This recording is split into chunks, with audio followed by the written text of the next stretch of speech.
कहानी है बिरजू की। बिरजू एक बहुत ही गरीब किसान था। उसकी पत्नी का नाम लक्ष्मी था और उसके छोटे बेटे का नाम मोहन था। बिरजू था तो बहुत ही मेहनती, लेकिन उसे उसकी मेहनत का फल नहीं मिल पाता था। वह और उसकी पत्नी दोनों सारा दिन खेत में लगे रहते थे। माँ, अब मुझे बहुत तेज भूख लग रही है। क्या मैं पिताजी को खाना खाने के लिए बुला लाऊं? हाँ हाँ, जाओ बेटा, मैं तो उन्हें कब से बुला रही हूँ, लेकिन वो है कि मेरी कुछ सुनते ही नहीं है। फिर मोहन अपने पिता को बुलाने के लिए गया। पिताजी, आप जल्दी से खाना खाने चलो ना। आप कब से काम ही कर रहे हो। मुझे बहुत भूख लग रही है। फिर बिरजू अपने मोहन के साथ अपनी पत्नी के पास चला गया और उसकी पत्नी ने सबके लिए खाना परोसा और वह सब खाना खाने लगे। भगवान से इस बार यही प्रार्थना है कि ठीक से बारिश हो, वरना बहुत दिक्कत हो जाएगी। पिछले साल ठीक से बारिश न होने के कारण अपनी मेहनत बर्बाद हो गई थी। बस भगवान इस बार ऐसा बिल्कुल नहीं हो। इस बार बिरजू ने मधु के सारे गहने बेचकर खेत के लिए बीज और खाद खरीदे थे। बिरजू बहुत ही मेहनत से अपने खेत में अपने बीज बो रहा था। उसे उम्मीद थी कि इस बार उसकी फसल बहुत अच्छी होगी।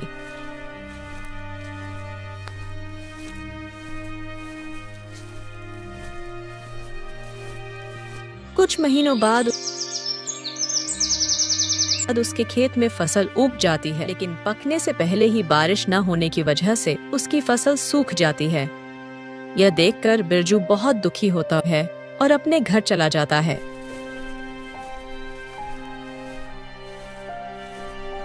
आप हिम्मत मत हारो, आप एक बार फिर से कोशिश करो।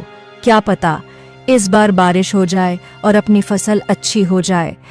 इस बार तो तुम्हारे गहने बेचकर बीज और खाद ले आया था, लेकिन अब मैं कहां से लेकर आऊं पैसे बीज और खाद खरीदने के लिए?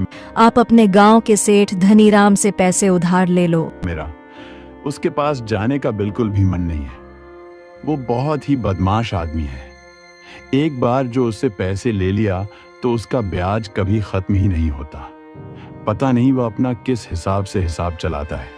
अब अपने पास केवल एक ही चारा है, क्योंकि हम ऐसे हाथ पे हाथ धरे तो बैठ नहीं सकते अपने पास। इसके अलावा कोई और उपाय भी तो नहीं है। फिर थोड़ी ही देर में रात हो जाती है।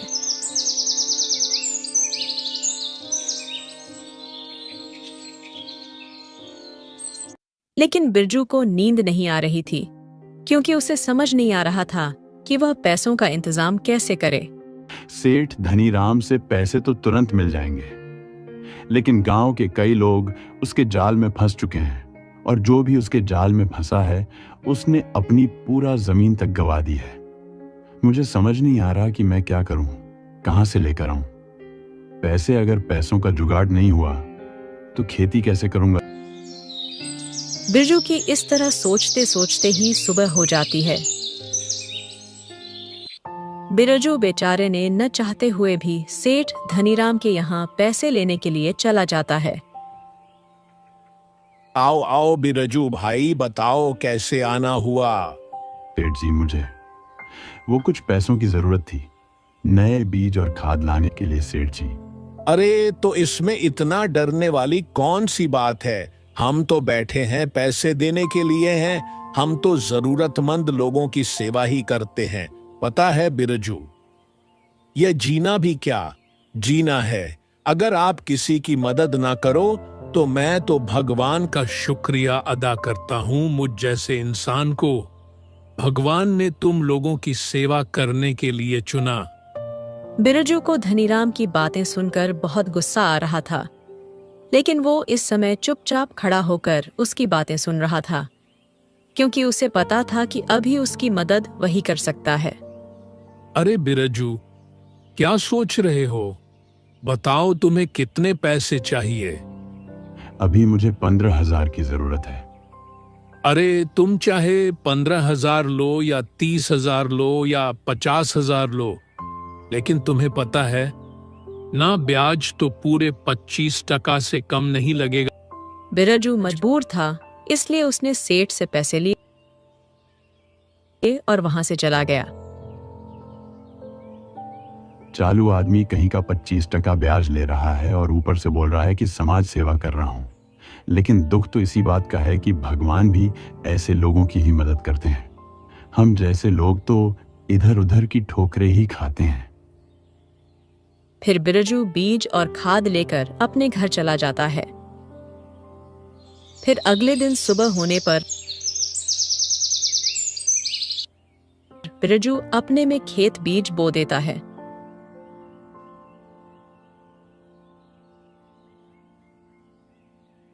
और कुछ दिन बाद थोड़ी बारिश भी हो जाती है।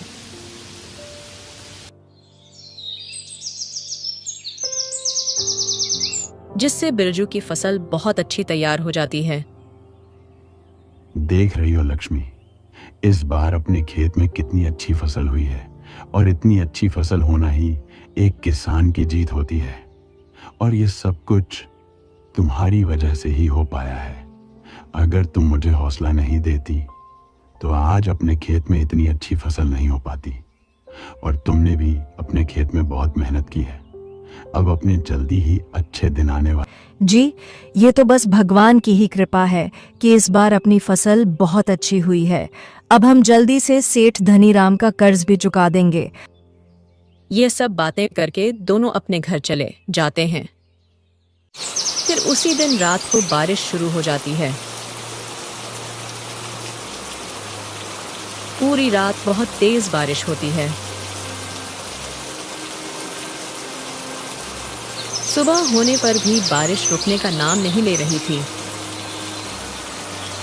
लक्ष्मी, ना जाने बारिश कब रुकेगी। पहले तो बारिश हो नहीं रही थी और अब हो रही है तो इतनी हो रही है कि कल रात से रुकने का नाम तक नहीं ले रही है। क्या पता मेरी फसल कैसी होगी। आप बिल्कुल भी चिंता मत कीजिए, देखना जल्दी ही बारिश रुक जाएगी। फिर आप जाकर अपने खेत की फसल को देख आना। लक्ष्मी ये बोलकर बिरजू को दिलासा देने की कोशिश करती है, लेकिन उसे भी पता है कि अब तक उसकी फसल खराब हो चुकी होगी। फिर ऐसे ही 5 दिन तक बारिश रुकने का नाम नहीं लेती। 5 दिन बाद जब बारिश रुकती है तो बिरजू सुबह जल्दी ही अपने खेतों की ओर अपनी फसल को देखने के लिए निकल जाता है। बिरजू वहां जाकर अपनी फसल को बर्बाद देखकर रोने लगता है। हे भगवान, आप ये कैसा न्याय कर रहे हो। पहले तो एक बूंद बारिश नहीं हो रही थी और अब हुई तो 5 दिन बाद रुकी, जिससे हमारी सारी फसल खराब हो गई। अब मैं अपना कर्जा कैसे चुकाऊंगा। अगर से धनीराम को समय से पैसे नहीं दिया तो वह मेरा खेत भी हड़प लेगा। बिरजू वहां से रोता हुआ अपने घर आ रहा था कि तभी रास्ते में उसका एक्सीडेंट हो जाता है। तो उसे गांव के अस्पताल में ले जाया जाता है। सुनिए जी, आप बिल्कुल भी चिंता मत कीजिए, मैं हूं ना, मैं सब संभाल लूंगी। आप सिर्फ अपना ख्याल रखिए। आपका साथ होना भी मेरे लिए बहुत है। आप बस मेरा साथ मत छोड़ना। लक्ष्मी सेठ धनीराम की यहाँ जाकर उससे पैसों की भीख मांगती है। लक्ष्मी, यह तो मैं भी जानता हूं कि बारिश अपने हाथ की चीज नहीं है जिससे अपन रोक सके, और इस बारिश से अपने पूरे गांव की फसल खराब हो चुकी है। लेकिन मैंने तो तुम्हें ब्याज पर पैसे दिए थे, और उधारी तो ब्याज खाने के लिए ही दी जाती है ना। सेठ जी, मैं आपके पैसे झुका दूंगी, लेकिन अभी आप ही हो जो मेरी मदद कर सकते हो। मैं तुम्हें पैसे तो उधार नहीं दे सकता, लेकिन मेरे पास कुछ आलू पड़े हैं। तुम उन्हें बाजार में बेच आओ। अगर तुमने उन्हें अच्छे दाम में बेच दिया तो मैं तुम्हें उस कीमत का कुछ हिस्सा दे दूंगा। लक्ष्मी के पास और कोई उपाय नहीं था, इसलिए वह इस बात के लिए मान जाती है। तो सेठ अपने आदमी के साथ आलू की बोरियां लक्ष्मी के यहाँ भेज देता है।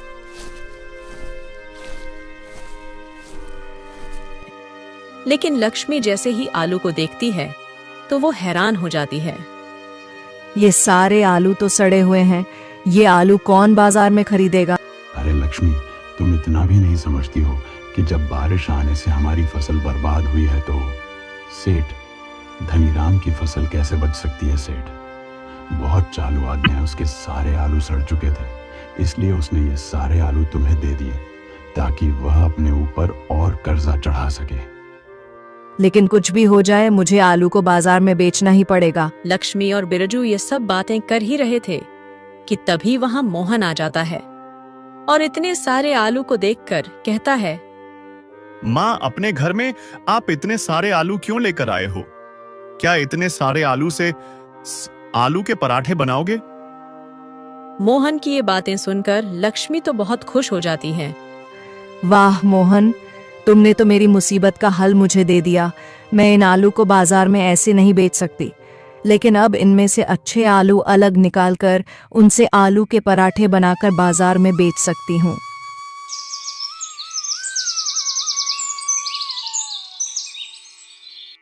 फिर अगले ही दिन से लक्ष्मी बाजार में आलू के पराठे बनाकर बेचने लगती है। कुछ ही दिनों में उस गांव में लक्ष्मी के आलू के पराठे बहुत ही मशहूर हो जाते हैं। देखकर सेठ धनीराम को बहुत जलन होती है। अरे, इस तरह तो यह लक्ष्मी मेरा सारा कर्जा चुका देगी। मुझे क्या पता था कि सड़े हुए आलू को इस तरह भी इस्तेमाल कर सकती है, वरना मैं इसे यह आलू कभी नहीं देता। सेठ धनीराम लक्ष्मी की इतनी बिक्री देखकर परेशान हो रहा था। वही लक्ष्मी के मन में भी अब लालच आने लगा था और अब लक्ष्मी खराब और सड़े हुए आलू से भी पराठे बनाकर बेचने लगी थी। लक्ष्मी, ये क्या कर रही हो तुम? ये आलू तो पूरी तरह सड़ चुके हैं। अगर तुम इनसे आलू के पराठे बनाओगी तो सबको पता चल जाएगा। इस समय मुझे अपने परिवार के आगे कुछ भी नजर नहीं आ रहा। अगर हमें सेठ धनीराम की कर्ज से बचना है तो हमें यह करना ही होगा। और मैंने इसमें गरम मसाले ज्यादा डाले हैं तो किसी को पता भी नहीं चलेगा। लोगों को सिर्फ गर्म मसाले की ही खुशबू आएगी। ऐसे ही कुछ दिन बीत जाते हैं और लक्ष्मी सेठ धनीराम का सारा कर्ज चुका देती है। अभी तुम्हें मुझे 15,000 और देने होंगे। किस बात के सेठ जी? मैंने तो आपका सारा कर्ज चुका दिया, तो मुझे आपको किस बात के 15,000 देने होंगे? और अब तो मैंने अपने खेत में आलू के फसल भी उगाना चालू कर दिया, तो मैं अब अपने खेत के आलू से ही पराठे बनाकर बेचूंगी। अगर तुमने मुझे हर महीने 15,000 नहीं दिए तो मैं गांव के सभी लोगों को बता दूंगा कि तुम सड़े हुए आलू से पराठे बनाकर बेचती हो। सेठ जी, अगर आपने ऐसा करने की सोची भी तो याद रखना, वो सड़े हुए आलू आपने ही मुझे दिए थे। पूरे गांव को यह बात बता दूंगी मैं। लक्ष्मी की यह बातें सुनकर सेठ धनीराम चुप हो जाता है।